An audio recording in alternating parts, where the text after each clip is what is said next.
안녕하세요. 자, 이번 시간 191쪽에 이제 전달 체계 그리고 재원 체계까지 지금 남았습니다.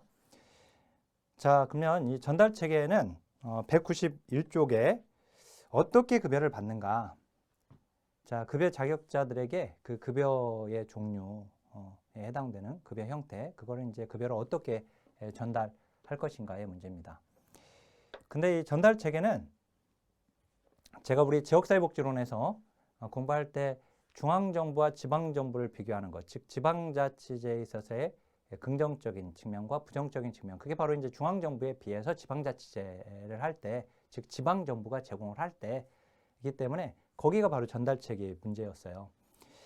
자, 거기 전달체계 개념 보면 서비스 제공자들 사이 또는 서비스 제공자와 수급자 사이에 존재하는 조직체계와 서비스의 이동 통로를 의미한다. 자, 공급자와 수요자를 이어주는 매개체 역할을 하는 것이다. 전달 체계가 적절하지 못하면 정책의 내용이 바람직하다 하더라도 정책이 추구하는 목표를 이루기가 어렵다. 그죠? 사회복지 전달 체계는 클라이언트에게 사회복 서비스를 제공하기 위한 조직 및 인력을 말한다. 라고 되어 있죠. 자, 근데 OX 문장에서요. 우리 시험에 이 전달 체계 문제가 나왔을 때 이 공급자와 수요자가 가격기구를 매개로 상호작용하는 것을 원칙으로 한다. 틀렸습니다. 가격기구를 매개로 상호작용을 하는 것을 의미하는 게 아닙니다. 자, 거기 전달체계 평가 기준인데 재원화 서비스의 속성에서 그 기업의 공공재적 성격이 강하고 외부 효과가 큰 것은 이것은 정부 전달체계가 더 바람직합니다. 민간에서 제공하는 것보다. 그래서 이거 우리가 국가개입의 필요성에서 얘기했었죠.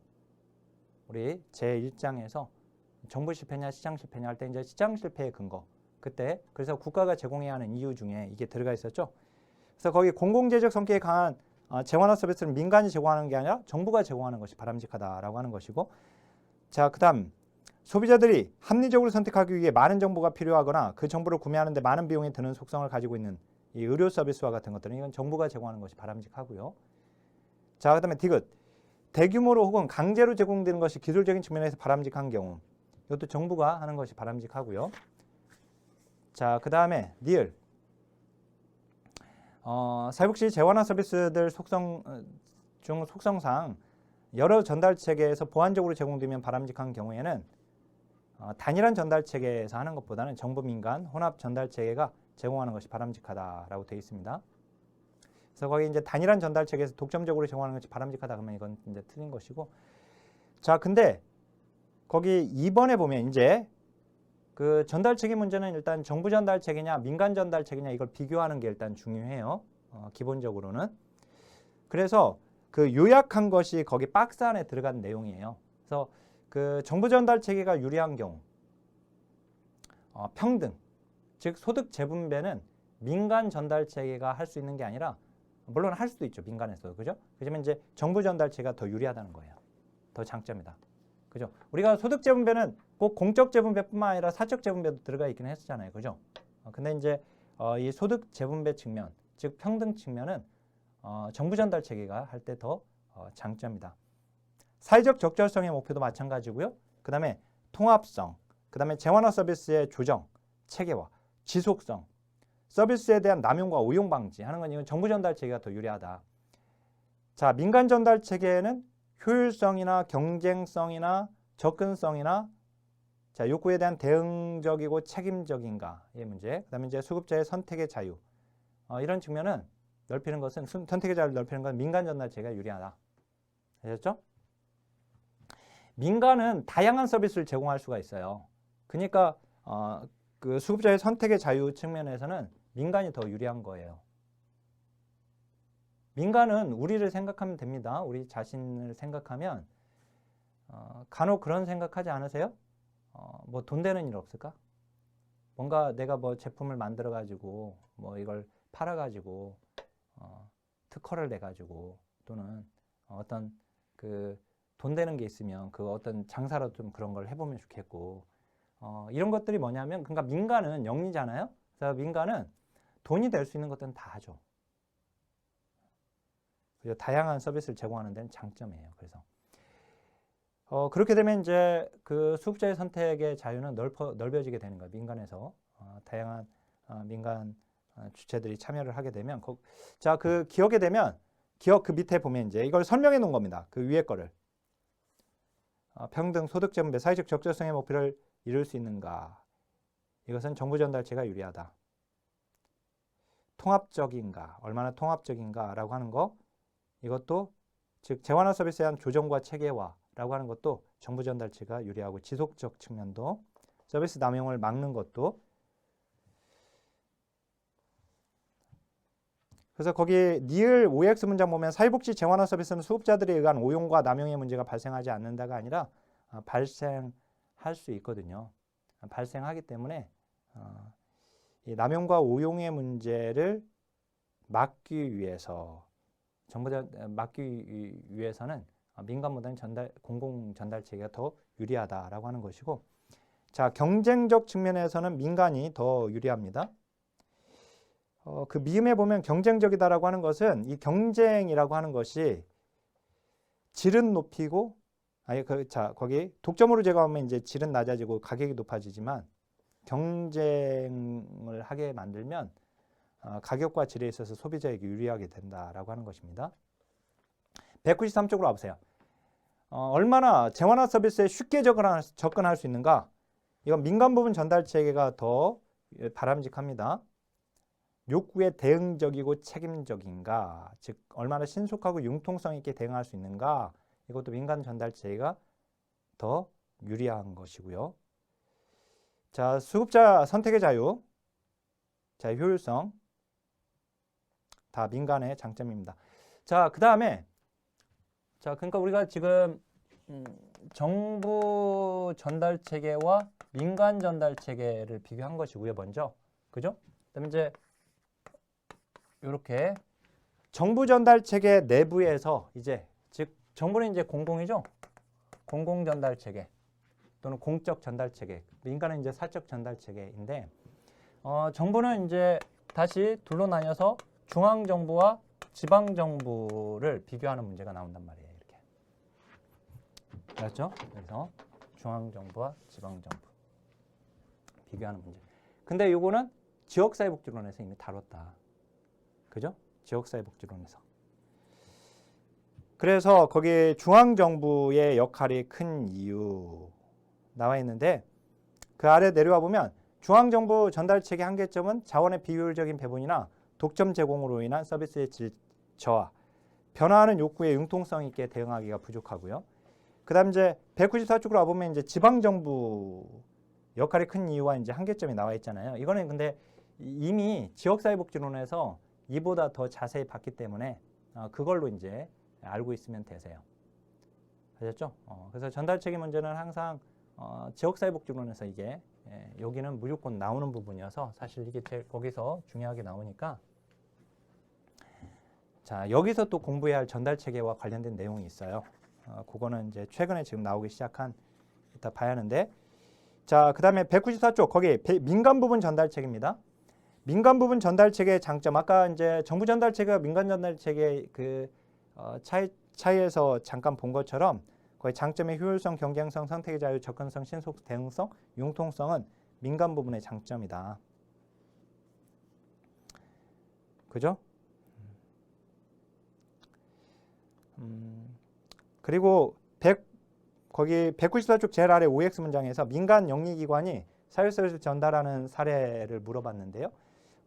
개인 사업자가 노인 요양시설을 운영하는 것이 바로 민간에 운영하는 민간 영리기관에 해당이 됩니다. 자, 민영화 나와 있는데요. 민영화. 자, 우리 복지 다원주의에서 그것이 곧 민영화라고 얘기를 했었는데, 정부 부분이 운영하던 사회복지 서비스를 민간 부분에게 이양하는 것과 일정한 계약 아래 민간기관 및 비영리 단체에게 운영을 위탁하는 것. 자, 이게 바로 이제 민영화에 해당됩니다.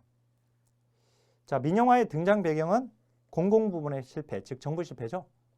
신자유주의의 대두. 민영화는 복지국가 위기기를 지금 얘기하는 겁니다. 그래서 이제 민간 부분과 시장 활성화를 통한 경제 활성화, 수요자 중심 서비스 체계에 대한 선호. 민영화는 1980년대에 등장한 신자유주의와 관련이 있는 겁니다. 자, 그러면 정부가 공급하는 재화나 서비스 비용을 절감하기 위해서 도입되었다라고 하는 거. 복지국가 위기기 신자유주의입니다. 그죠? 자, 그 논리에 보면 경쟁적 자유시장이 국가가 개입하는 것보다 효율적이다. 즉 공공관료제는 사회복지 재화나 분배에 실패했다.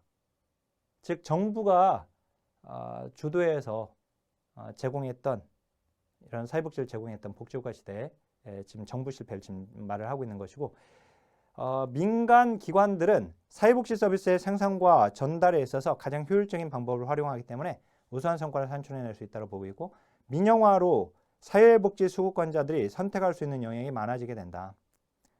그래서 거의 민영화, 소비자 선호와 소비자 선택을 중시한다면 맞습니다. 다만 문제점은 뭐예요? 그거 보면 재정 접근성이 떨어진다. 자, 재정 접근성이라고 하는 건 뭐냐면 그 민영화는 영리화거든요, 결국. 민간은 영리죠. 물론 이제 비영리도 포함이 되지만 민간은 둘로 나누는데 이제 비영리와 영리로 나뉩니다. 그래서 이제 요거를 이제 비교하는 것도 이제 공무원 시험은 나왔는데 우리는 이게 직접적으로 나오지는 않았어요. 비영리와 영리를 비교하는 민간 내에서.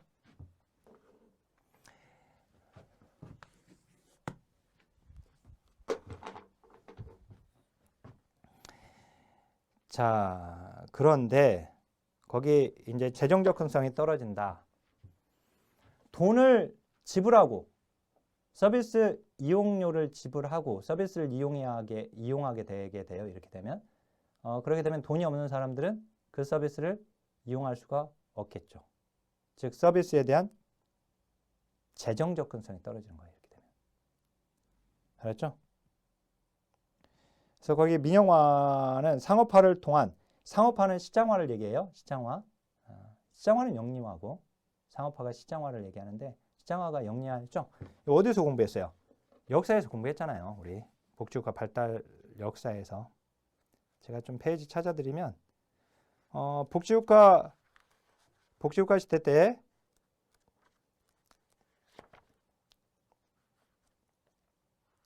어, 102페이지에 나와 있습니다. 102페이지. 결국은 시장화를 통해, 즉 상업화를 통해 취약계층의 서비스 접근성이 높아진다. 아니죠.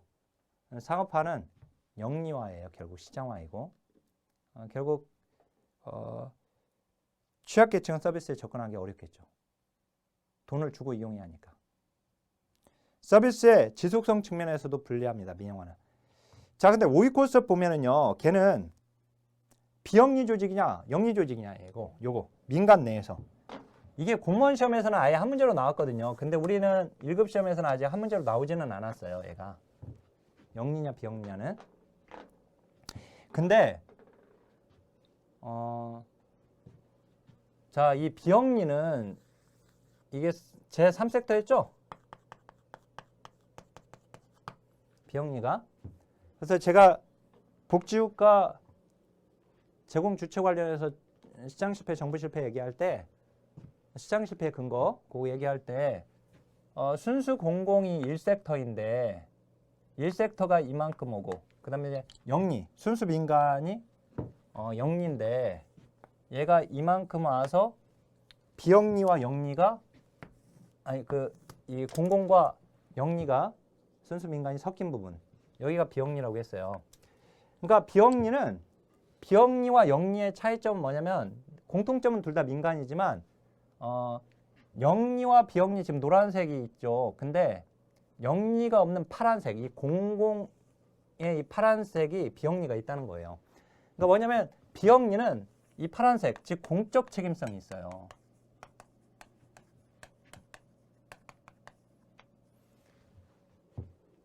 영리는 없지만 비영리는 공적 책임성이 있단 말이에요. 여기서. 그래서 거기 이제 서비스의 표준화 정도, 클라이언트의 집단 능력, 서비스의 위험성 이거는 영리 조직한테 이런 경우는 맡기면 안 돼요. 서비스의 표준화. 비영리, 공적 책임성을 지니고 있는 비영리가 더 바람직해요. 오히려 이제 서비스가 표준화된 게 아니라 서비스가 다양하게 제공될 수 있는 것. 그럴 때 이제 영리가 장점이에요. 클라이언트의 집단 능력이 떨어질 때에는 영리한테 맡기면 안 되죠. 비영리가 해야 돼요. 자, 거기 서비스의 위험성이 따르는 경우도 이건 영리한테 하면 안 되고 비영리가 해야 한다는 거예요. 공적 책임성이 있는 그나마. 자, 그다음에 4번에 관련 규정 준수에 대한 감독의 강력성 정도. 관련 규정을 잘 준수하고 있는지 감독을 강력하게 할 수만 있다면 그건 영리가 하든 비영리가 하든 상관은 없습니다. 근데 사회 서비스, 사회복지 서비스는 사람을 대상으로 하고 있는데 사람을 대상으로 하고 있는 사회복지 서비스는 감독을, 규제를 일일이 다 하나하나 규제를 하기가 어려워요. 그러니까 공적 책임성 있는 비영리가 해야 한다는 거예요. 그래서 이 네 가지 기준을 가지고 공무원 시험에 나온 적이 있었고요. 우리는 아직 안 나왔고요. 근데 이제 이와 비슷한 게 이제 선지로는 한 2번 정도 나온 걸로 알고 있는데 그거는 이제 어떻든 이제 기출문제 풀면서 또 한번 말씀드리겠고요. 자, 196쪽으로 와보면 21회 시험부터 삐껴나오기 시작한 부분이에요. 여기가. 사회복지 전달체계 재구조화 전략. 그래서 제가 21회 때에는 이건 넣지 않았던 내용이에요. 22회 시험에서 21회 때에는 제가 기출문제에다만 좀 해설에다가 집어넣어 놨었는데 근데 22회 또 여기가 또 나오면서 여기를 지금 내용을 추가해 놨습니다. 자, 거기 보면 이제 길버트와 테렐은 서비스의 분열성. 자, 우리가 지금 공부하는 제6장은 길버트와 테렐이 제시한 정책 내용 분석이거든요. 이게 길버트와 테렐의 책의 내용을 여기에 지금 정리하고 있는 겁니다. 근데 길버트 테렐이 서비스의 분열성, 불연속성, 무책임성, 비접근성 등의 전달체계 문제점을 감소시키기 위해서 전달체계 재구조화 전략을 주장을 했는데 그 재구조화 전략이 그 아래에 나와 있는 것들입니다. 첫 번째, 정책 결정에 관한 권한과 통제력을 재구조하는 전략. 두 번째, 과활당, 즉 업무 배치를 재구조하는 전략. 세 번째, 전달체계 조직 구성을 변화시키는 전략입니다.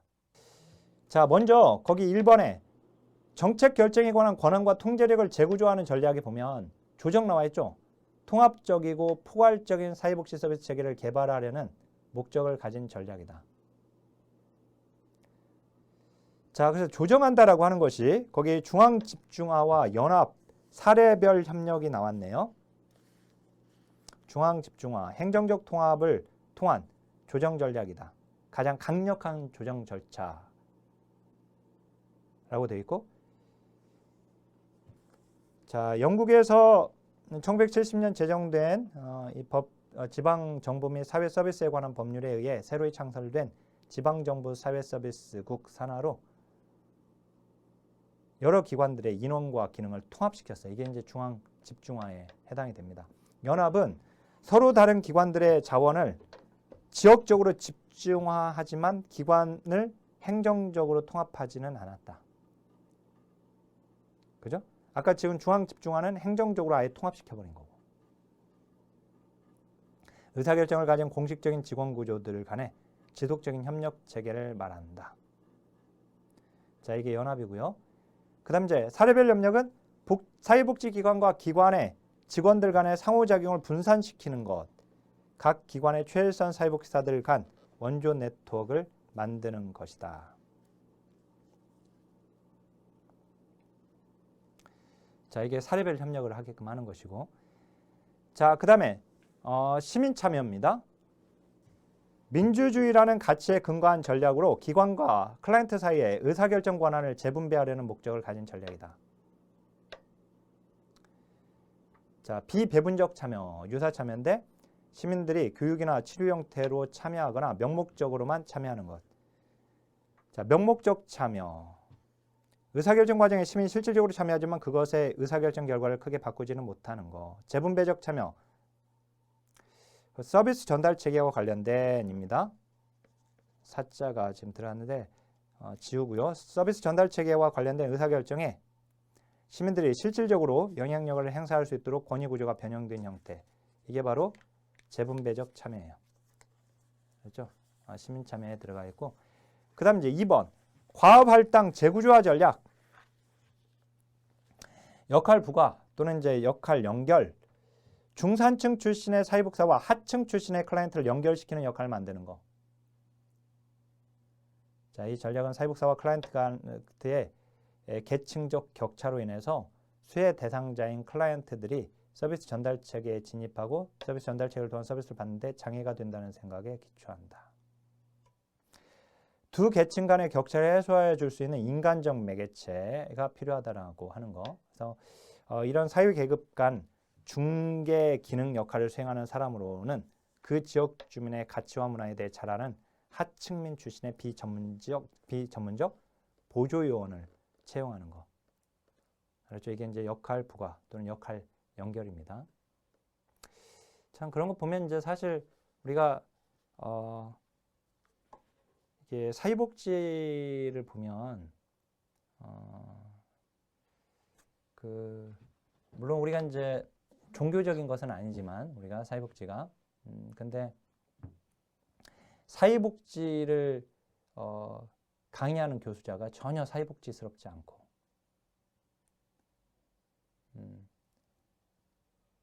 그래서 이제 근데 또 그들이 또 복지를 얘기하고 있고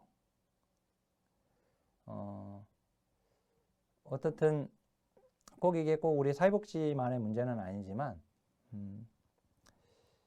자 여기서는 이제 우리 사회복사가 중산층 출신의 사회복지사인데 우리는 이제 최하층의 클라이언트를 주로 또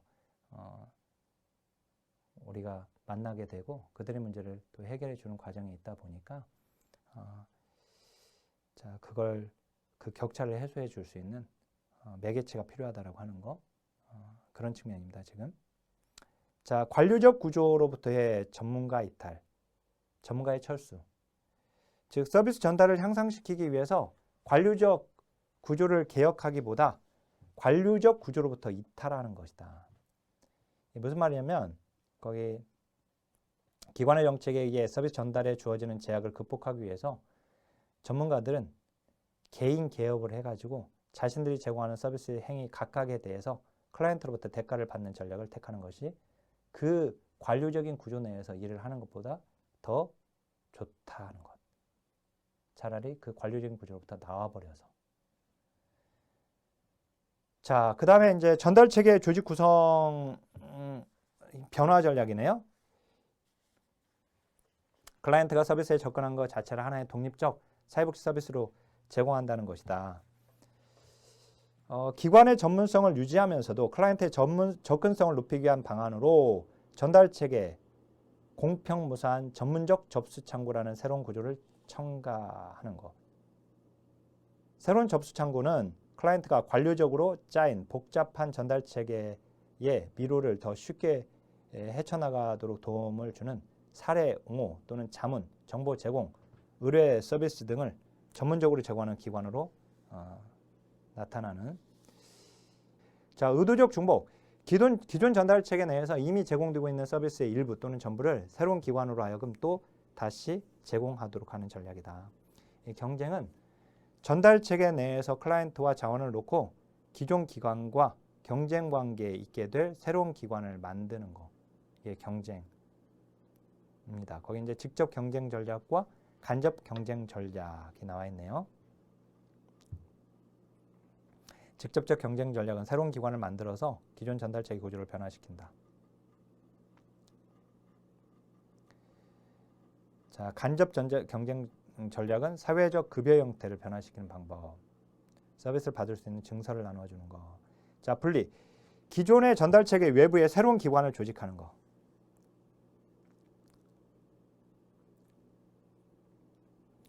기존의 서비스 네트워크 밖에 하나의 대안적 서비스를 제공하는 것이다. 기존 전달 체계 내로 진입을 시도하지는 않는다.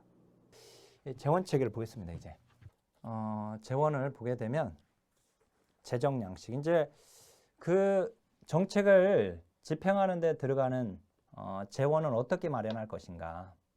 이겁니다. 재정은 어떻게 마련할 것인가. 거기 사회복지 재원의 중요성, 기능, 그건 필요 없고요. 그건 말고 그 아래 사회복 정책의 재원이 나와 있습니다. 요거를 먼저 뼈대를 잡아주면 이래요. 자, 재원은 크게 이제 공공재원과 그 다음에 민간재원으로 나뉘거든요. 민간재원으로. 이렇게 둘로 나뉘고. 자, 이 공공재원이 셋으로 나뉘어요. 셋으로. 그 다음에 이제 민간재원이 넷으로 나뉘어요. 뼈대 잡아야 돼, 뼈대. 알았죠? 근데 이제 이 공공재원은 제일 위가 조세입니다. 이 조세는 일반 예산을 얘기해요. 일반 예산. 또는 일반 조세라고도 해요. 알았죠? 일반 예산, 일반 조세. 자, 그 다음에 여기는 사회 보장성 조세를 얘기해요. 사회 보장성 조세라고 합니다. 사회 보장성 조세는 뭐냐면 이게 바로 사회보험료예요. 사회보험료.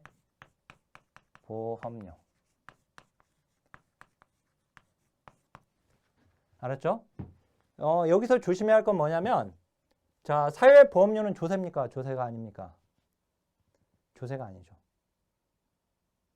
사회보장성 조세예요. 즉, 사회보험료는 그냥 조세라고 하면 틀려요. 사회보험료는 그냥 조세라고 하면 안 된다. 알았죠? 그냥 조세는 일반 예산을 얘기하는 거예요. 사회보험료는 사회보장성 조세다.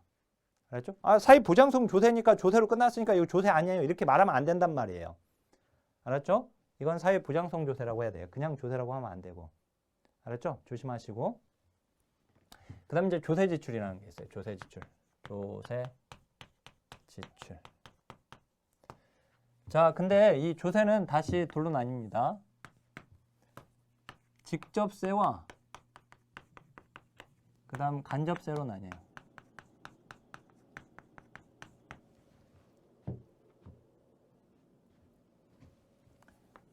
자, 소득세, 부세.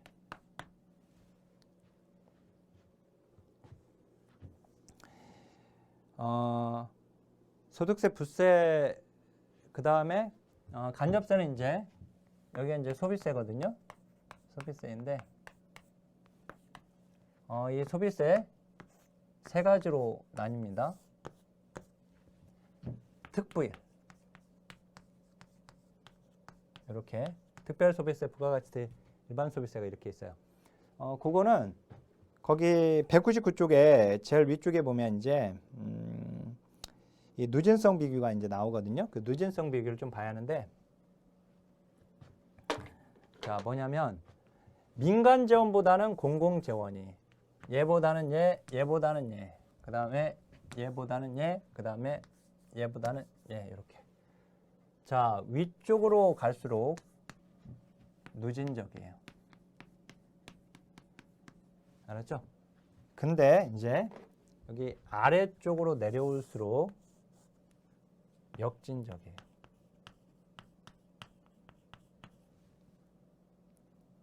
아래쪽으로 내려올수록 역진적이다. 위로 갈수록 누진적이고. 그러니까 무슨 말이냐면 직접세는 간접세보다 직접세가 누진적이에요. 하지만 간접세는 직접세보다 간접세가 역진적인 거예요. 비교하면. 아래가 있는 게 역진적이에요. 자, 조세가 누진적이에요. 사회보장성 조세보다. 근데 사회보장성 조세는 조세보다는 역진적이에요. 하지만 조세지출보다는 누진적이에요. 이해됐죠? 이런 식으로 비교를 해야 돼요. 이해됐죠? 근데 민간 재원끼리는 비교하지 않아요. 알죠? 민간 재원끼리 뭐 이렇게 비교하지는 않고, 다만 이제 공공 재원이 민간 재원보다는 누진적이에요. 자, 그러면 이 누진적이다, 역진적이다라고 하는 말은, 자, 우리 교재에 어디에 나와 있냐면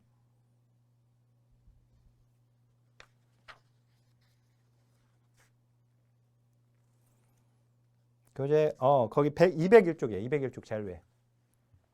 조세 누진성과 역진성이 나와 있어요. 소득이 높은 사람일수록 조세 부담률, 즉 세금을 많이 내도록 한다면 그건 누진적인 거예요. 근데 역진적은 경제 능력이 높은데, 즉 소득이 많은데 조세 부담률이 거꾸로 낮아지는 것을 역진적이라고 하는 거예요. 그러니까 누진적이라고 하는 말은 소득 재분배 효과가 있는 거예요. 이쪽으로 갈수록. 그죠? 누진적일수록 여기 쪽으로 올수록 소득 재분배가 더 높은 거예요, 효과가. 자, 소득 재분배가 잘 되는 제도는 잘 되는 경우는 저소득층한테 유리합니까, 불리합니까? 유리하죠. 그죠? 그러니까 이 누진적이라고 하는 것은요. 저소득층 자, 에게 유리하다. 그죠? 그러면 이제 역진적일수록 이 아래로 내려올수록 저소득층에게 어떻게 되겠어요? 불리하겠죠. 그죠? 아래쪽으로 내려올수록. 그러니까 저소득층에게 유리한 재원이냐, 불리한 재원이냐, 그 말은 소득 재분배가 잘 되는 재원이냐, 그렇지 않은 재원이냐, 이렇게. 알았죠? 자, 그런데 지금 보면 우리 여기 뼈대를 적었으니까 거기 199쪽 제일 아래 보면 소비세는 이제 일반 소비세, 특별소비세, 부가가치세가 있고 뒤로 넘기면 이제 부세는 재산세, 종합부동산세, 상속세, 증여세가 거기에 들어가 있네요. 얘도 이제 직접세에 해당이 되는데 소득세는 이제 개인소득세와 법인소득세 이렇게 나와 있어요. 199쪽에 소득세 얘가 그죠?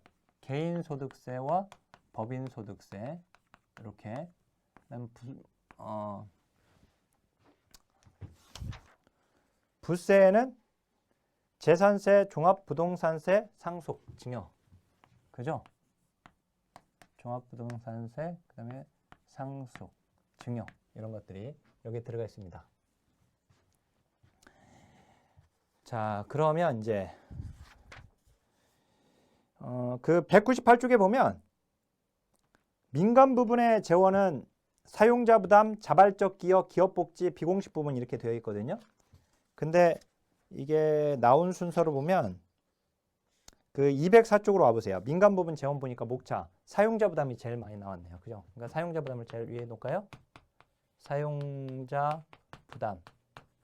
얘가 이용료거든요. 이용료를 받는 거. 그 다음에 잘 나온 게 보면 기업복지 나왔네요. 그죠? 기업복지. 그죠? 기업복지가 그나마 몇 차례 또 나왔고 그 다음에 자발적 기여가 22회 때 나왔다고 되어 있고 비공식 부문은 9회 때 나왔다고 되어 있어요.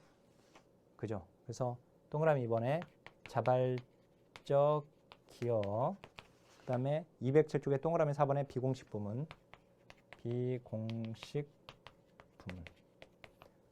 그죠? 그 다음 이제 우리가 이 공공과 민간 재원을 합한 거 이것이 복지혼합이거든요. 복지혼합. 근데 이 복지혼합은 또 마지막에 보면 207쪽에 보니까 계약이 있어요. 계약. 그 다음에 재정보조.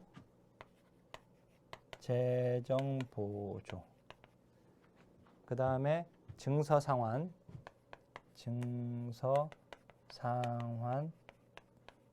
세제 혜택.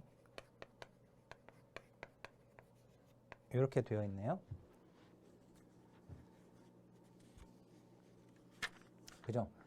그래서 이제 여기서 이제 이따 보겠지만 선택권으로 보게 되는데 이 선택권의 측면에서 이용자 선택권 우리 시험에 이렇게 나왔어요. 이용자 선택권 측면으로 보게 되면 선택권으로 보게 되면 얘가 제일 높고 그 다음 이렇게 되는 거예요. 그렇죠. 선택권은 이쪽이 이제 높다. 복지혼합을 지금 이렇게 보게 되면 그래서 일단 뼈대를 잡아보면 이렇게 되어 있어요. 지금 그래서 요거를 이제 우리가 공부를 할 건데요.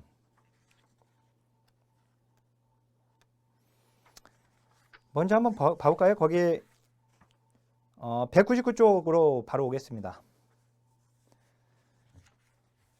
참고로 그 5위 수업에 보면 중앙정부와 지방정부 간의 복지재정 이전 체계, 일반교부세, 즉 보통교부세를 얘기하는데 그다음 포괄적 보조금과 범주적 보조금이 있다. 자, 일반교부세, 이 보통교부세인데 국가나 지방자치단체의 매년도 기준 재정 수입액과 기준 재정 수입액과의 차액인 재정 부족액에 대해 그 지방자치단체에 교부하는 조세다. 이 일반교부세의 경우에는 해당 자치단체의 자율성에 기초하고 있다. 그래서 이제 해당 지자체에서 마음대로 사용할 수 있는 재정이 되게 된다라는 겁니다. 그래서 제가 한번 설명했었는데 이게 지금 그 우리 복지재정 분권화로 인해서 본래 당시에 보통교부세로 주려고 하면 이게 해당 지자체에서 그 보조금으로 진행됐던 사업에 대해서 이행하지 않고 그냥 돈만 받고 이행하지 않을 수 있기 때문에 분권교부세를 만들었다고 했죠. 2005년. 그래서 이제 이게 5년간만 하려다가 5년이 더 연장돼서 10년을 하게 되고 2014년 12월 말까지 하고 2015년에 이 분권교부세가 보통교부세로 통합됐다고 했었습니다. 그 포괄적 보조금은 범주적 보조금처럼 세부적인 프로그램 항목별 지원하는 게 아니라 기능별로 묶어가지고 우리가 나중에 이제 그 예산 수립 모형을 행정론에서 공부하게 되면 이게 좀 더 이해가 되긴 할 텐데 우리가 이제 항목별 예산, 그다음 이제 성과주 예산, 그다음에 계획 예산과 그다음에 연기준 예산을 거기서 이제 공부를 하게 되거든요. 근데 항목별 예산의 경우에는 이제 각 품목 지출 품목별로 하나하나 예산이 딱 정해져 있는 경우를 얘기해요. 근데 이제 그 성과주 예산으로 가게 되면 그 프로그램 단위로 예산을 지원하게 되거든요. 예산이 정해지게 되거든요. 그러면 이제 그 정해진 프로그램 단위 예산 내에서는 마음대로 사용할 수 있게끔 되는 건데 어쨌든 이 포괄적 보조금이 보면 프로그램 항목별 하나하나에 지원하는 것이 아니라 그 항목별로 이렇게 정해지게 되면 세부 항목별로 정해지는 게 거기 범주적 보조금이고요.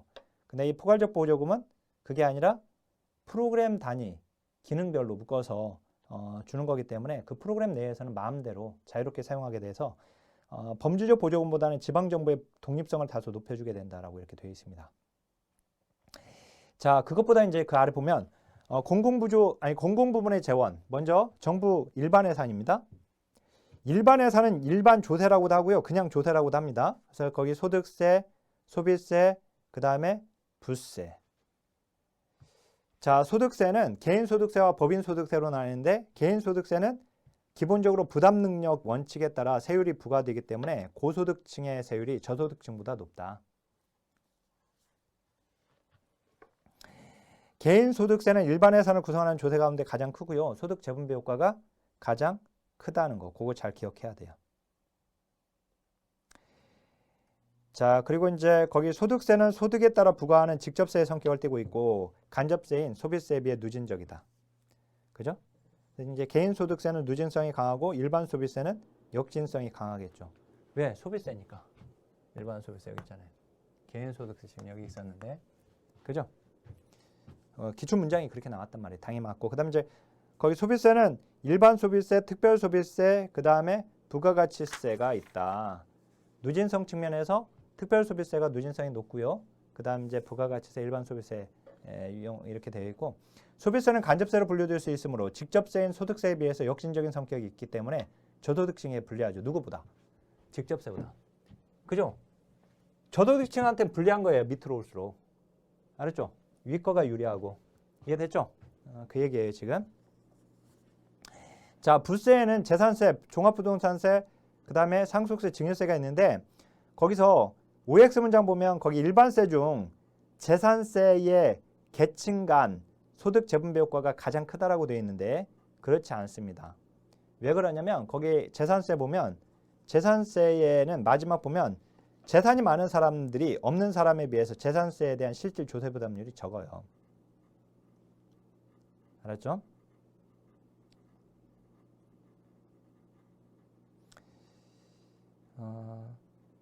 그리고 이제 거기 상속세, 증여세에도 보면 비교적 세금이 무겁게 매겨지니까 상속세와 증여세는 소득 재분배적 기능을 수행하기 위해 만들어진 세금이라고 볼 수 있는데 하지만 이러한 세금 납부하는 사람은 소수이다 보니까 실제로 또 소득 재분배 기능은 약한 것이 현실이고 자, 그 다음에 일반 예산을 봐보세요. 일반 예산은 일반 예산에 결국 이제 여기죠. 일반 예산이 조세 또는 일반 조세 그냥 조세라고 해도 상관없고 여기를 지금 얘기하는데 일반 예산, 즉 조세의 장점입니다. 소득 재분배를 이루는 데 가장 중요한 재원이죠. 왜? 얘가 제일 누진적이잖아요. 조세가. 그래요? 이 셋 중에. 조세를 재원으로 하고 있는 거예요. 얘가. 일반 예산이니까 조세인 거죠. 그래서 거기에 소득 재분배를 이루는 데 적합하다. 스몰 a 마지막에 보니까 OX 문장 보면 조세를 재원으로 하는 공공부주에서 일반적으로 나타나는 소득 재분배는 맞는 거예요. 조세가 재원이 조세일 때 누진성을 띠기 때문에 그렇습니다.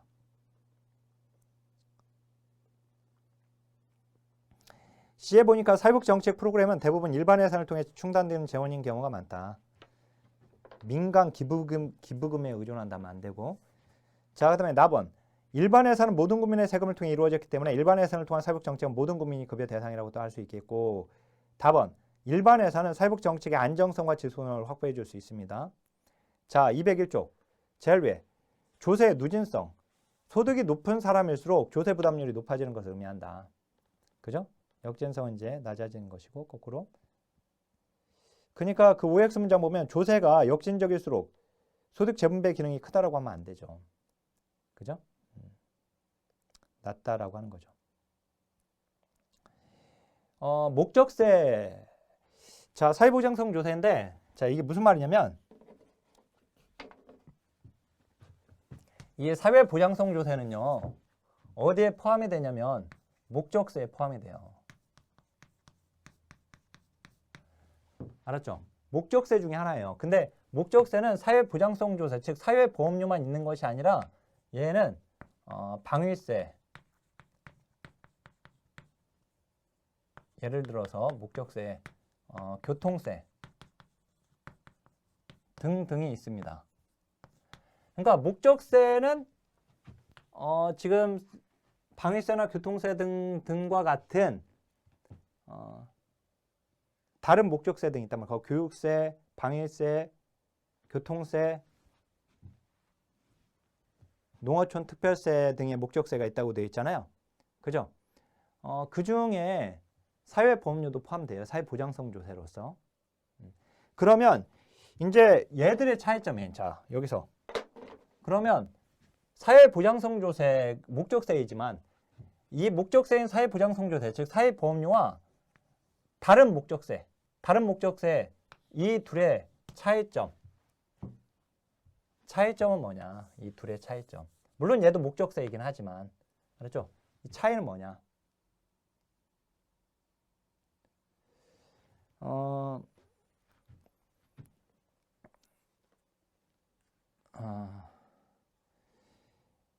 일단 공통점은 뭐예요, 얘들의? 얘들의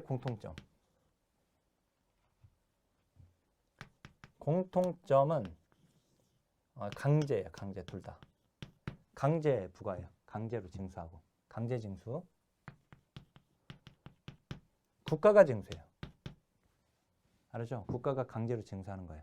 그리고 얘들은 사용 목적이 정해져 있어. 목적이 있어. 목적. 그래서 목적세예요. 그죠? 근데 얘들의 차이점은 뭘까? 이 둘 간의 차이점은 뭘까? 수혜자와 부담자 일치 여부예요. 일치 여부. 수혜자와 부담자 일치 여부예요. 내가 부담했어. 그 세금을. 목적세를. 그러니까 목적세를 내가 부담했어. 근데 내가 그걸 받느냐 여부예요. 일치 여부. 수혜자와 부담자 일치 여부에서 누가 더 일치 여부가 클까요? 이 둘 중에서. 얘가 더 커요. 그렇죠? 수혜자, 부담자 일치 정도에서. 사회보험료는 내가 내 돈 내고 내가 그 돈 내가 받는다라고 생각하는 거예요. 그죠? 내가 국민연금 보험료 냈어. 그거 내가 나중에 받을 거야, 그 돈. 받는다라고 생각한단 말이에요, 사람들이. 그죠? 근데 내가 방위세나 교통세 내가지고 내가 그 혜택을 누리고는 있지만 내가 직접적으로 누리고 있다? 내가 준 돈을 가지고 내가 낸 돈 가지고 내가 직접 누리고 있다. 이런 수혜자 부담자 일치 여부에 있어서 이 사회보험료보다는 떨어집니다. 거기에 이제 특별 목적을 위해 부과되는 세가 바로 이제 목적세이고 수익자 부담 원칙에 의존한 조세인데 이 목적세에는 그것만 있는 게 아니라 여러 가지가 있다. 그죠? 그래서 거기 이제 단점, 뭐 장점이 있는데 사용 용도가 명백하기 때문에 납세자의 납득을 얻기는 비교적 쉽지만 특정 목적 이외에는 사용할 수가 없다. 장점은 일반에서는 사회복 정책 이외의 목적으로 사용될 수 있는 신축적인 측면이 있다면 이 목적세는 즉 목적세로서 사회보장성 조세는 사용 목적이 딱 정해져 있어서 다른 정책과 경합되지 않는다. 그래서 그 재원의 안정성을 유지할 수 있다는 것이죠. 그 스몰 a에 보면. 그래서 그 OX 문장에 이제 재원의 안정성이 높다라고 하는 게 나왔었고요. 자, 그다음에 202쪽으로 와볼게요.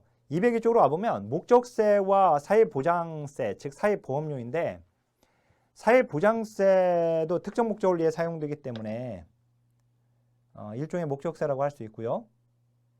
그래서 이제 조세처럼 이제 강제로 부과하고 있다. 국가에 의한 공공기관에 의해서 이루어진다. 근데 이제 답은 설명했던 겁니다. 부담자 수혜자라고 해놨네요. 제가 수혜자 부담자 일치, 즉 부담자 수혜자 일치 정도에서 사회보험의 부담자 수혜자 일치 정도가 다르다. 즉 사회보험료가 다른 목적세보다 부담자 수혜자 일치 정도가 더 크다. 그죠? 요거 좀 기억하고 있어야 하고. 그다음 이제 거기 그 사회보장성 조세의 필요성인데요. 강제 부과하고 있고 권리의식을 가질 수 있다라고 하는 거. 내가 내 돈 내고 내가 받는다. 자, 조세저항을 줄일 수 있어요. 즉 내가 나중에 받을 돈이니까.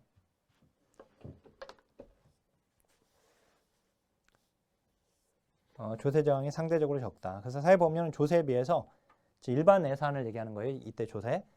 징수에 대한 저항이 적다라고 하는 거. 자, 그러면 이제 사회보험료와 조세를 비교를 해야 돼요. 얘와 얘를 비교를 해야 돼. 얘와. 시험에서 이제 얘하고 사회보험료, 그러니까 사회보장성 조세 얘를 비교해야 돼요. 또. 자, 이거 중요한 내용인데요. 이거. 일단 사회보험료와 조세와의 관계에 대한 두 가지 견해. 임금에 부과되는 조세라는 점에서 본질적으로 같다고 보거나 사회보험료를 조세의 일부라고 보는 입장도 있다. 근데 사회보험료를 재분배를 위해 사회보장기구에 지불되는 사회화된 임금으로서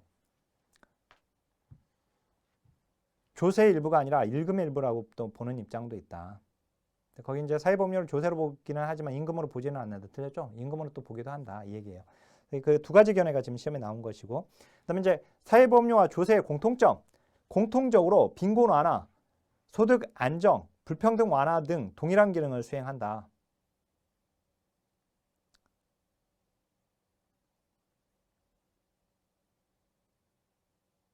그래서 거의 OX 문장 보니까 조세와 사회보험료는 공통적으로 빈곤 완화,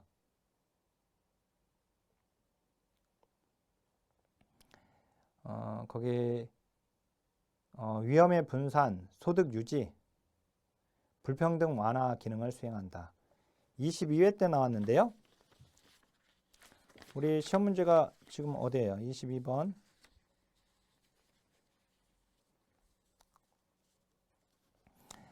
거기 7번을 지금 말하는 거네요. 그죠?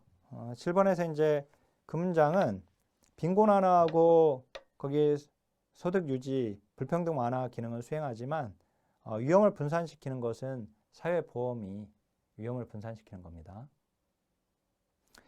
그 사회보험의 이제 가장 큰 특징 중에 하나가 우리 이제 다음 시간에 공부할 거예요. 근데 사회보험은 가입을 다 시키죠. 그래서 서로 다 기여금을 내게 되죠. 그래서 위험 그 공동 부담하게끔 만들어서 그래서 그 위험을 분산시키는 거예요. 즉 건강보험에서 다 건강보험료를 내죠. 근데 누군가 위험에 처하면 질병에 걸리면 그 사람의 위험을 같이 부담한 사람들이 그 위험을 같이 져주는 거예요. 위험이 분산되는 겁니다. 알았죠? 공동부담과 공동부담을 통한 위험을 분산한다라고 하는 이 두 가지가 보험의 원리예요. 민간보험도 마찬가지죠. 보험의 원리예요. 보험의 원리. 자, 그다음에 국가의 공권력을 사용한다라고 하는 거. 근데 차이점. 조세는 추정된 부담 능력을 고려하지만 사회보험료는 부담 능력을 고려하지 않는다. 그럼 뭐냐? 203쪽 제일 위에 급여 가치를 고려하는 거예요. 사회보험료는. 조세는 추정된 부담 능력을 고려해요. 하지만 사회보험료는 급여 가치를 고려해요. 이게 무슨 차이냐면 조세는 추정된 부담 능력이 뭐냐면 자, 조세는 세금을 뭐 소득세나 이런 것들이 조세의 경우에는 당신이 많이 버니까 부담 능력이 있잖아. 그러니까 더 내. 이런 의미예요. 그러니까 사회보험료든 조세든 둘 다 소득이 많은 사람이 많이 내도록 되어 있거든요. 그런데 조세의 경우에는 당신이 많이 벌고 있고 그래서 부담 능력이 있으니까 더 내라고 하는 개념이고요. 사회보험료에서 소득이 많은 사람이 많이 내는 이유는 뭐냐면 당신이 많이 내면 나중에 미래에 받을 급여가 더 많이 받으니까, 즉 미래에 받을 급여 가치, 당신 나중에 많이 받을 거니까 더 내, 이 얘기예요. 다르죠? 자, 다시 한번. 조세는 당신 많이 버니까 더 내. 능력 있잖아. 자, 근데 사회보험료는 당신 많이 버니까 더 내. 왜? 나중에 많이 받을 거니까. 이거예요. 알았죠? 그래서 거기 이제 OX 문장. 조세와 달리 사회보험료는 추정된 부담 능력을 고려한다. 아니죠. 조세가 추정된 부담 능력을 고려하는 거죠. 조세는 지불 능력과 관련이 있다. 그죠? 그건 맞죠. 자, 조세나 보험료 모두 소득 일정 부분에 부과되는 공적 비용이라는 점에서 같지만 조세는 보험료와 달리 국가의 반대급부가 특정화되어 있지 않다. 자, 조세는 보험료와 달리 국가의 반대급부가, 반대급부는 어떤 일에 대한 대가거든요. 대응하여 얻게 되는 이익. 보험료는, 사회보험은 내가 냈으니까 내 돈 받는 거야. 내가 냈고 그 일에 대한 대가로 내가 받는 거예요. 알았죠? 근데 조세는 그렇지 않단 말이에요. 자, 그 다음에 조세는 소득 상한선이 없지만 사회보험료는 소득 상한선이 있어요. 소득 상한선이라고 하는 건 뭐냐면 소득이 일정 선을 넘어서 버리면 그 상한선에 해당되는 비율만큼만 지불하면 돼요. 똑같이. 가령 국민연금에서 기준소득월액의 9%를 보험료로 내도록 되어 있거든요. 근데 그 기준소득월액에 상한선, 하한선이 있어요. 상한선이 딱 정해져 있어요. 그래서 금액은 중요한 건 아니니까 나중에 나옵니다. 뒤에 현재 얼마인지. 근데 이제 만약에 그냥 500만 원이다. 그럼 500만 원에 9%를 내도록 되어 있어요. 상한선이. 그러면 600만 원 버는 사람은 600만 원에 9%를 내야 하는데 그게 아니라 500만 원에 9%만 내면 돼요. 그럼 1000만 원 버는 사람은 1000만 원도 똑같이 500만 원에 9%만 내면 되는 거예요. 이게 소득 상한선이에요. 소득 상한선이 있기 때문에 고소득층한테 유리한 겁니다. 이렇게 되면. 그래서 조세와 사회보험료는 공통적으로 상한선이 있다. 아니죠. 이제 사회보험료에 상한선이 있는 것이고, 그 다음에 뒤에 보니까 조세는 인적공제가 있지만 사회보험료는 인적공제가 없어 저소득층에 불리하다고 하는 거. 그 다음에 이제 사회보험료는 조세에 비해 역진적이다. 그죠? 사회보험료는 조세에 비해서 역진적이죠. 밑에 있으니까. 자, 고용주가 부담하는 사회보험료는 수직적 재분배의 성격을 지니고 있습니다. 자, 이제 조심해야 할 거. 우리가 사회보험은 수평적 재분배, 공공보조는 수직적 재분배, 이렇게 재분배해서 그렇게 공부를 했죠. 그죠? 그런데 자, 고용주가 부담하는 사회보험료는 수직적 재분배 효과가 있어요. 성격이. 이걸 뭐라고 하냐면 자본으로부터 노동으로의 수직적 재분배라고 해요. 자, 이제 우리 다음 시간에 이제 좀 더 공부를 하겠지만 사회보험 이제 또 공부하게 되면, 자, 사회보험 제도는 수평적 재분배가 주 기능입니다. 주로 하는 기능이죠. 하지만 사회보험 제도도 수직적 재분배 기능이 있어요. 알았죠? 자, 가령 이런 거예요. 우리나라 건강보험 제도를 보면 우리나라 건강보험제도는 건강보험료는 소득과 재산의 차등부과입니다. 그런데 우리 건강보험료를 그렇게 내거든요. 근데 내가 보험료 많이 냈어. 내가 소득과 재산이 많아가지고 보험료 많이 냈어. 근데 감기가 걸렸어. 병원 가보세요. 우리 병원 가면 감기 걸려서 병원 가면 보험료 많이 냈으니까 더 좋은 약 드리겠습니다. 이럽니까? 감기 걸린 사람 똑같은 처방 받는 겁니다. 그죠? 내가 보험료 많이 냈다고 해서 어떤 질병에 걸려서 병원 갔을 때 병원에서 보험료를 많이 냈다고 그에 대한 혜택을 더 주지 않아요. 그죠? 이 말은 뭐냐면 보험료는 차등, 소득 차등 부과를 하고 있지만 급여는 모두 똑같이 받는 거예요. 그래서 균등급여인 거예요. 소득 차등 부과하지만 균등급여 하는 거예요. 여기 소득 재분배 기능이 있는 거예요. 그죠? 소득이 적어서 재산이 적어가지고 보험료 적게 냈어. 근데도 소득이 많고 재산이 많아가지고 보험료 많이 냈어. 근데 다 똑같이 대우받아. 균등급여로. 이게 소득 재분배 기능을 하고 있는 거예요. 이게 수직적.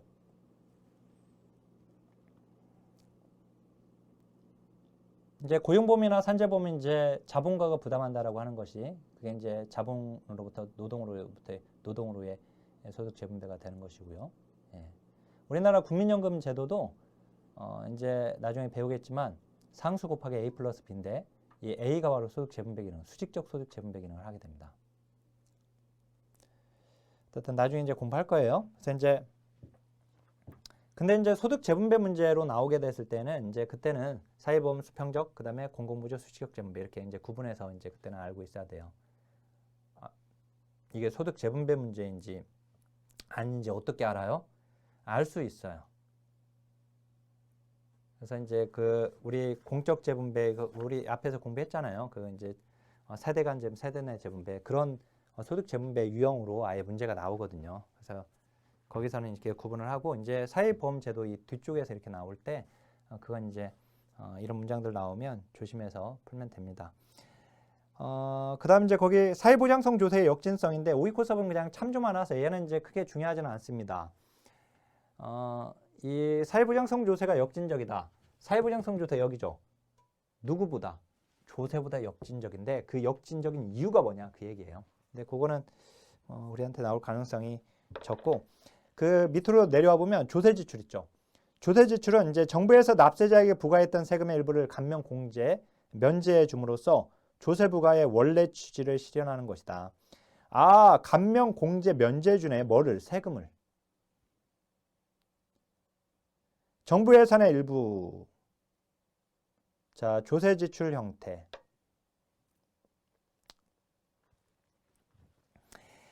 조세 감면이나 인적 공제나 소득 공제나 세액 공제 이것도 조세 지출의 형태도 알고 있어야 합니다. 알았죠? 근데 장점 보면 조세를 부과하고 이것을 다시 대상자로 선별해서 급여를 하는 데 드는 비용을 줄임으로써 국가 운영 효율성을 높인다라고 하는 것이고 장점의 답안이 중요해요. 가처분 소득은 시장 소득에서 세금과 사회보험료를 제한 나머지 소득이거든요. 근데 내야 할 세금이 감면되었기 때문에 가처분 소득이 늘어나게 된다. 마지막 가처분 소득이 늘어나게 된다. 이거 중요해요. 조세 지출은 가처분 소득을 늘린다라고 하는 사실을 알아야 돼요. 알았죠? 다시 한번 보시면 가처분 소득이 뭐냐.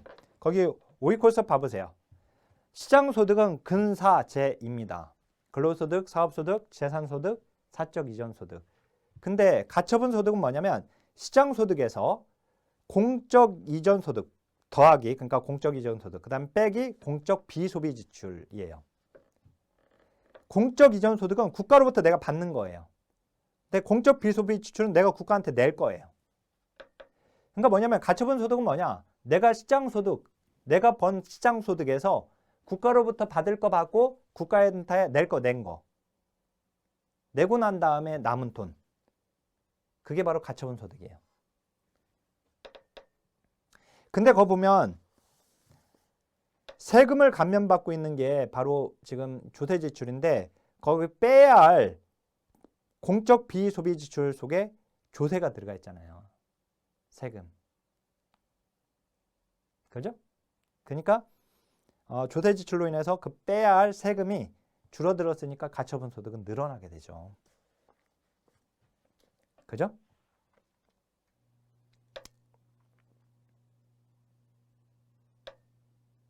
그래서 거기 상위층의 경우에는 시장 소득이 가처분 소득보다 클 것이다.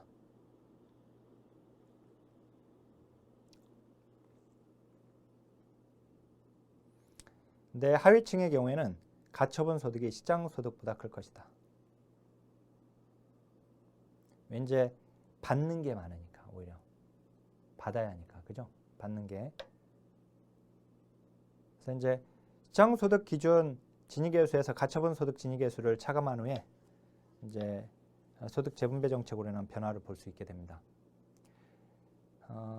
이건 이제 뒤에서 공부할 거예요. 이것도 실제 문제로 나왔는데 아예 표를 딱 주어지고 시장 소득만으로 봤을 때의 진위계수, 진위계수는 이제 불평등 지수를 얘기하거든요. 나중에 이제 뒤에 봅니다. 소득 불평등 지수. 그래서 진위계수가 클수록 불평등, 작을수록 이제 평등이게 되는데 0과 1 사이 값에서. 근데 어떻든 이제 그거는 나중에 볼 거고 그 단점 봐보세요. 일반 예산이나 사회보장성조세에 비해서 소득 재분배 효과가 떨어진다. 그죠? 얘가 제일 밑에 있잖아요. 얘들보다 떨어진다. 이 얘기예요. 저소득층은 소득이 낮기 때문에 애초에 세금을 내야 할 과세 대상에서 제외되는 경우가 많아서 조세 지출의 혜택에서는 제외되는 경우가 많아요. 따라서 거의 OX 문장. 조세 지출이 부유층보다 빈곤층에게 유리하게 설계된다면 틀리는 거예요. 또는 누진적이다면 또 틀린 거고 두 번째. 그 다음에 이제 사회복지의 민간 재원에는 조세 지출은 민간에 들어가면 안 되죠. 얘는 공공재원이죠. 공공재원. 그죠? 자, 이제 민간 부분 재원으로 갈게요. 민간 부분 재원은 사용자 부담, 수익자 부담, 이용료인데 먼저 얘가 제일 많이 나왔죠. 그나마. 그죠? 얘가. 그 다음에 이제 기업복지가 그나마 나왔고. 그런데 거기 사회복지 급여나 서비스를 이용하는 클라이언트와 제3자, 즉 공공기관이나 사회보장기관 또는 보험회사 등 제3자가 사회복지기관의 서비스를 이용한 대가를 지불하는 방법이다. 그래서 OX 문장 이용료는 클라이언트가 직접 지불하는 것을 제외하고 사회복지기관 등 제3자가 서비스 비용을 지불한 것을 의미한다가 아니라 직접 지불하는 것도 포함되고 제3자가 지불하는 것도 포함됩니다. 그죠? 그래서 거기 공공부문에서 건강보험과 노인 장기요양보험의 경우에 의료 서비스를 받을 때 일부는 보험을 통해서 지급이 되나 또 일부는 서비스를 받는 사람이 부담하는 것, 본인 일부 부담금을 얘기하는 겁니다. 그것도 이제 여기에 들어가요. 민간재원에. 그러니까 우리가 건강보험료라고 하면 걔는 사회보험료니까 공공재원이겠죠. 근데 건강보험 본인부담금이라고 하면 걔는 민간재원이 되는 거예요. 건강보험 본인부담금 하면 그 앞에 건강보험 붙었으니까 사회보험 이쪽으로 공공재원으로 넘어가면 안 된단 말이에요. 시험이 그렇게 나와요. 본인부담금이라고 하면 그건 민간재원에 들어가요. 여기 사용자 부담에 들어가니까. 그래서 거기 답안에 보니까 민간에서 지역사회 사회복지기관이나 유료 요양시설 서비스를 받을 때 완전히 무료가 아니라 서비스 수급자 일부를 부담하는 것, 이런 것들 다 사용자 부담, 이용료에 들어갑니다. 근데 거기 사용자 부담의 필요성이 있죠. 문제점과 필요성, 이게 중요해요. 얘가 또. 그래서 거기 보면 사용자 부담은 이용료를 내게끔 하는 것은 도덕적 해이 문제를 해결해 주는 데 도움이 된다. 만약에 서비스가 무료라면 막 그냥 남용할 수 있단 말이에요. 자, 그 다음에 거기 나번에 보면 수급자들이 서비스의 형태와 질에 대해 관심이 높아지기 때문에 내가 돈을 내고 이용하니까 어떻든 조금이라도 내가 돈을 내고 이용하면 서비스가 좋지 않으면 불만을 제기하겠죠. 그죠? 그러니까 서비스의 질에 대한 강한 책임감을 갖게 되고 제공자가 서비스 질이 향상된다. 자, 낙인감, 치욕감을 줄여주어서 자기 존중감을 높일 수 있습니다. 내가 무료로 받는 게 아니라 내가 내 돈 내고 내가 이용한다, 이렇게 되게 되니까. 자, 국가의 사회복지 재정 부담을 완화할 수 있죠. 어떻든 돈이 들어오니까. 그다음에 이제 무료 또는 저가 서비스 제공에서 오는 서비스 남용을 억제한다. 그죠? 자, 문제점은 뭐예요? 서비스 이용에 제한을 줄 수 있다. 그 적은 돈이라도 저소득층은 그 돈을 지불하는 것 자체가 부담이 된단 말이에요. 어떻든. 소득 재분배를 악화시킬 수 있는 요인이 될 수 있다. 그죠? 그래서 거기에 이용료는 결국 이용료를 내는 것은 재정 접근성을 떨어뜨리는 거예요. 결국은. 민영화에서 아까 재정 접근성을 떨어뜨린다라고 이전 시간에 우리가 아까 공부했죠. 예. 전달체계 부분에서. 근데 거기 그다음 이제 이용료 부과 방식이 있어요. 이 이용료 부과 방식. 여기 이제 또 이걸 알아야 하는데 이용료 부과 방식은 자, 노란색을 안 썼으니까 예. 여기 이용료 부과 방식. 얘가 세 가지가 나와 있는데 거기 이제 연동제, 그다음에 정률제, 그다음에 정액제가 나와요. 이 세 가지 중에서 소득 재분배, 이 세 가지 중에서 소득 재분배가 어떤 게 제일 크냐? 얘가 제일 크고 이렇게 되는 거예요. 소득 재분배는. 알았죠? 사용자 부담 이 내용 이 안에서 연동제와 정률제와 그다음에 즉 이용료 부과 방식 중에서 정액제 중에서 소득 재분배 효과가 제일 큰 것은 연동제입니다. 그다음에 제일 작은 게 정액제예요. 거기에 이제 연동제는 서비스 이용자의 경제 능력에 따라 차등화의 요금을 부과하는 것이라고 되어 있고 정률제는 이용료를 그 부담 능력에 따라 징수한다는 점에서 능력 비례 원칙을 따른다. 근데 이제 정액제는 서비스 비용에 관계없이 일정액을 부담시키는 거죠. 자, 100만 원 버는 사람한테 10만 원 내라고 해요. 다 모두 어쨌든 정액제는 딱 예를 들어서 10만 원 딱 정해진 거죠. 그럼 100만 원 버는 사람한테 10만 원은 10분의 1이지만 200만 원 버는 사람한테는 300만 원 버는 사람한테는 그죠? 10만 원. 그러니까 이건 소득 재분배 기능이 없죠. 그죠? 오히려 역진적이잖아요. 적게 버는 사람한테는 그 비중이 크니까. 근데 거기 정률제의 경우에는 그냥 10%야. 그러면 100만 원 버는 사람의 10%는 10만 원, 200만 원은 20만 원, 300만 원은 30만 원 이렇게 되겠단 말이에요. 그죠? 이제 근데 연동제는 아예 경제 능력에 따라서 아예 차등화해서 그냥 요금을 부과하는 걸 얘기해요. 그래서 이제 얘가 제일 높은 거예요. 알았죠? 그 다음 이렇게 되어 있습니다. 그래서 거기 OX 문장 또 나왔잖아요. 이게 지금 한 번은 한 문제로 나왔고 그 OX 문장 첫 번째 큰 것부터 이게 작은 것부터 큰 순서대로 나열하라는 게 아예 문제가 나왔었고 한 문제로. 그다음에 두 번째 사회복지 재원으로서 이용료는 연동제보다 정액제일 때 소득 재분배 효과가 크다. 아니죠. 낮다. 이렇게 한 줄 나온 거예요. 자, 자발적 기여, 즉 기부금입니다. 민간은 이건 22회 때 나왔는데 민간 강제에 의하지 않은 자발적 기부.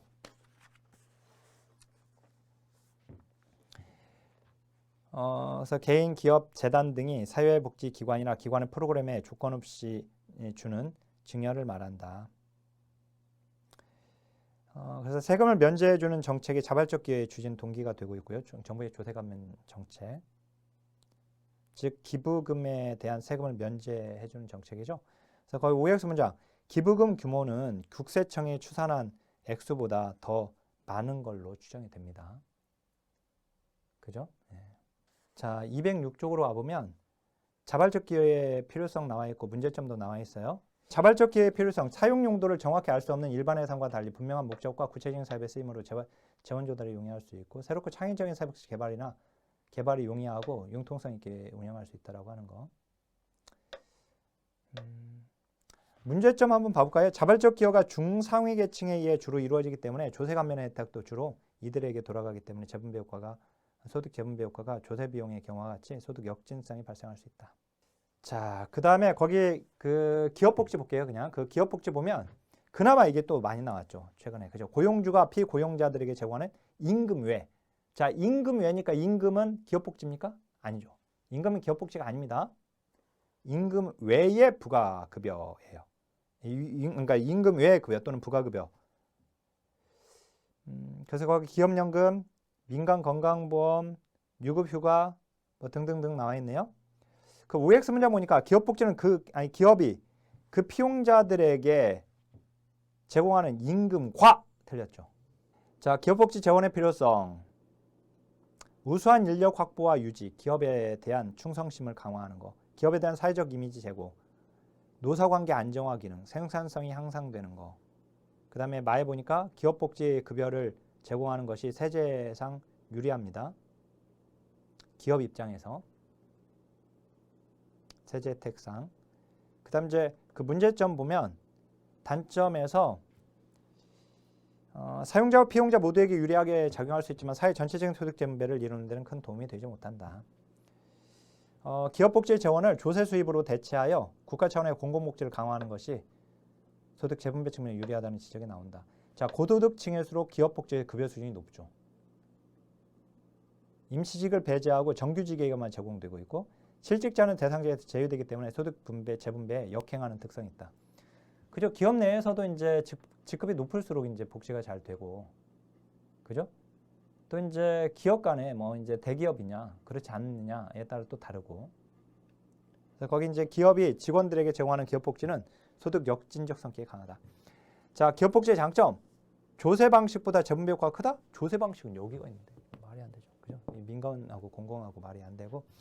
기업복지의 규모가 커질수록 노동자들 사이의 불평등이 증가하게 된다라고 하는 거.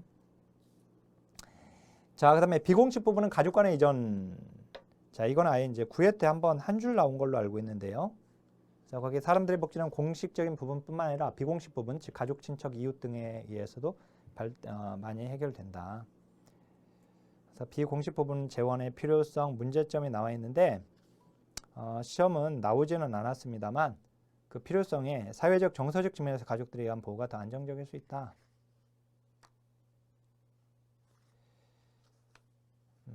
그 다음에 마에 보면 비공식 부분에서의 복지 해결은 국가복지보다 비물질적인 측면에서 더 질이 높은 서비스가 주어질 수 있다고 하는 거.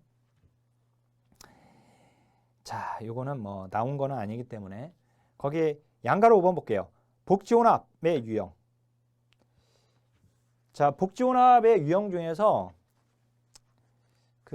우리 시험은 208쪽 봐보시겠어요? 208쪽 제일 아래. 이게 딱 한 번 나왔어요. 이게 18회 때. 복지혼합 유형 중 서비스 이용자의 선택권이 작은 것에서 큰 순서. 이용자 선택권이 작은 것에서 큰 순서. 해가지고 계약, 그 다음에 증서, 그 다음에 세제 혜택이 3가지만 나왔네요. 그러니까 재정보조하고 지금 상환은 안 나왔잖아요.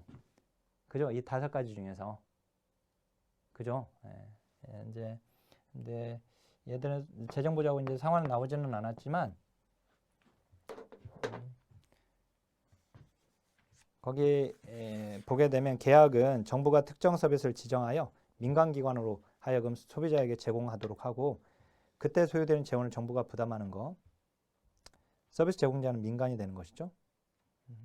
딱 이제 정해진 서비스를 제공하게 되는 것이니까 소비자 이용자 선택권은 약한 것이고. 자, 그 다음에 넘겨보면 증서는 우리가 이제 이미 알고 있듯이 일정 범위 내에서 선택할 수 있는 기회가 있는 것이고, 그죠? 그 다음에 이제 세제 혜택은 지금까지 형태들은 사회복 서비스에 대한 정부가 직접적인 재정 지출을 하는 형태라고 한다면 세제 혜택 방법은 정부의 간접적인 지출 형태이다. 거기 보면 이제 겉으로는 서비스에 대한 지출이 민간 부분에 이루어지는 것처럼 보이지만 궁극적인 지출의 부담은 이제 정부가 하는 것입니다. 첫째, 둘째 3가지 뭐 이렇게 나와 있는데 뭐 둘째 보면 민간 소비자들에게 사회복 서비스를 구입할 때 혹은 사회복지의 욕구가 많을 때 세제 혜택을 주는 거, 아동이나 노인, 장애인 등이 있는 가족에게 사회복지 서비스를 어떤 서비스든 그 서비스를 이제 이용하게 됐을 때 이 세제상의 혜택을 준다. 그러니까 선택에 있어서 이제 가장 자유로운 것은 이제 세제 혜택이 된다라고 하는 거. 자, 요걸로 지금 나온 걸로만 이렇게 좀 봐드리는 걸로 하고 강의를 마칠까 합니다. 자, 지금 이제 우리가 공부한 지난 시간하고 이번 시간 공부했던 정책 내용 분석은 굉장히 중요한 부분이에요. 특히 나온 부분에 집중을 해서 봐야 돼요. 그 다음에 여기서 우리 지금 이 교재에서 다루지 않은 내용이 좀 기출문제는 정리가 되어 있는데 여기서 다루지 않은 게 내용이 몇 가지가 좀 있어요. 빈출도는 떨어집니다. 한두 번 나왔는데 근데 여기다 정리는 하지 않았어요. 책에다가는. 그래서 우리나라 현재 정책과 관련된 내용들이기도 하고 그건 또 바뀔 수도 있는 부분들이기도 한데 그건 지금 현재 항상 제가 기출문제집을 개정할 때에는 제도가 바뀌었으면 그 제도에 맞게끔 문제를 다 바꿔요. 그냥 걱정하지 않아도 돼요. 10회 때 옛날 문제, 9회 때 막 그런 문제를 지금 풀어도 되나요? 당연히 큐넷에서 다운로드 받거나 그런 어디 문제 그냥 돌아다니는 문제 그런 걸 가지고 문제를 풀면 안 되죠. 왜냐하면 제도나 정책이 바뀌는 경우들이 많기 때문에. 그래서 더 이상 제도가 법이 바뀌어가지고 더 이상 안 풀어도 되는 풀면 안 되는 문제들이 있어요. 그리고 바뀐 내용이 또 나오고 있는 내용도 여러가 있기 때문에 그 옛날 걸로 공부하면 옛날 걸로 알게 되는 문제가 발생되기 때문에 그래서 이제 지금 개정된 책으로 보면 되는 겁니다. 특히 이제 3교시의 경우에는 개정된 책으로 보시는 게 가장 좋기는 합니다. 이제 혹시 옛날 책을 가지고 있는 경우는 3교시의 경우에는 특히 개정된 책으로 보셔야 하고 그리고 당연히 지금 근데 뭐 제 책으로 이제 1, 2년 그러니까 작년 책을 공으로 올해 지금 공부하고 있는 경우는 그런 경우는 이제 올해 지금 이 강의를 듣고 계시면 당연히 개정된 것들은 좀 해결이 되고 그 다음에 기출해서서 이제 통해서 올해 거 이제 22회 거 기출해설서를 보게 되면 그 개정된 내용들이 어느 정도 다 정리가 되고 또 이제 법률 특강은 또 제가 또 하잖아요. 이 법률 특강을 들으면 이제 우리 스페셜 특강으로 시험 직전에 또 제가 해요. 그래서 그 강의를 들으면 시험과 관련해서 개정된 사항들도 공부를 하게 됩니다. 어떻든 자 여기서 이 부분에 해당되는 내용 중에서 이 재정과 관련해 가지고 국가 우리나라 정책 내용 중에 해당되는 몇 가지 아주 빈출도는 떨어지는데 한두 번 나왔던 것들 시험 문제로 문제를 풀면서 거기서 그냥 보완을 하시면 됩니다. 나올 가능성은 굉장히 비중은 떨어져요. 불구하고 이제 공부하는 것은 거기서 추가적으로 하면 됩니다. 자, 그러면 사실상 정책론은 여기서 끝난 거랑 다름이 없어요. 근데 이제 제7장의 이론적인 부분이 좀 나오고 그 다음에 이제 공공부조 빈곤론에서 이제 공공부조 제도에서 빈곤론이 좀 나오고 그 다음에 사회보험제도에서는 이제 적립방식과 부가방식 그 다음에 진료비 지불 방식 이런 내용 몇 가지가 있긴 해요. 조금씩 해가지고 있긴 한데 그 나머지는 이제부터는 5대 공공부조법, 그 다음에 5대 사회보험법, 법제론의 내용을 이제 공부하게 된다라고 하는 거. 그래서 이제 기대하셔도 좋습니다. 이제 실제 이제 우리나라 제도를 가지고 또 공부를 하게 되니까요. 자, 그러면 강의를 마치겠습니다. 자, 하나, 둘, 셋.